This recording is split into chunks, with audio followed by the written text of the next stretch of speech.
মুন্না বাবুর সঙ্গে চলে এসেছি আমরা ব্রাহ্মণী নদী, সেই বইধরা ব্রিজ, যাকে আমরা লোকাল ভাষায় বইধরা ব্যারেজ বলে চিনি। সেটা ব্রাহ্মণী নদীর ব্রাহ্মণী ব্যারেজ বলে জানায় বইয়ের ভাষায়। তার সামনে একটা ঝিল, যার নদী, যেখানে আরামসে চান করা যায়। মুন্নাবাবু দেখাচ্ছেন হাত দিয়ে যে এই নদীতে মাছ চাষ করা হয় এবং যে কেউ এসে মাছ ধরতে পারে। মাছ ধরার জন্য এখানে জায়গা আছে, তারা জায়গায় মাছ ধরতে পারে।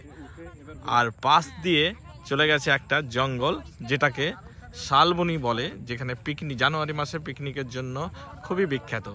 আসলে এই জঙ্গলটা এখন ভূতিলা জঙ্গল। গত বছর 4 জনকে ভূতে পিটেছিল, যার জন্য অনেকে আসতে ভয় করছে, কিন্তু বেঙ্গলের লোকেরা তাও শোনে না, দিনের বেলায় চলে আসে। আসলে এটা একটা কবরস্থান, খ্রিস্টান আদিবাসীদের কবরস্থান। তার ধারেই এই জঙ্গল। এর পাশে আছে বাচ্চাদের জন্য একটা পার্ক, যেখানে বাচ্চারা খেলা করে। মুন্নাবাবু হাত দিয়ে দেখাচ্ছেন সেই জঙ্গলটার দিক দিয়ে, যে দিক দিয়ে সেই জঙ্গল যেখানে পিটেছিল ভূতে 4 জনকে। আর এখানে মাঠ আছে, ফুটবল, ক্রিকেট, ইনডোর আউটডোর সমস্ত গেমসগুলো এখানে খেলা যাবে। আর এই জঙ্গলের ধারে পিকনিক করা যাবে। জানুয়ারি মাসে প্রচুর দর্শক তারা চলে আসে, এখনও এসছে অনেকেই, দেখতে পাচ্ছেন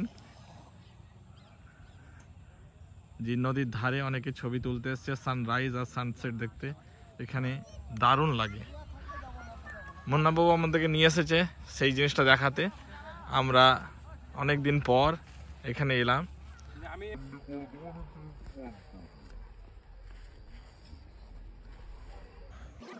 আমাদের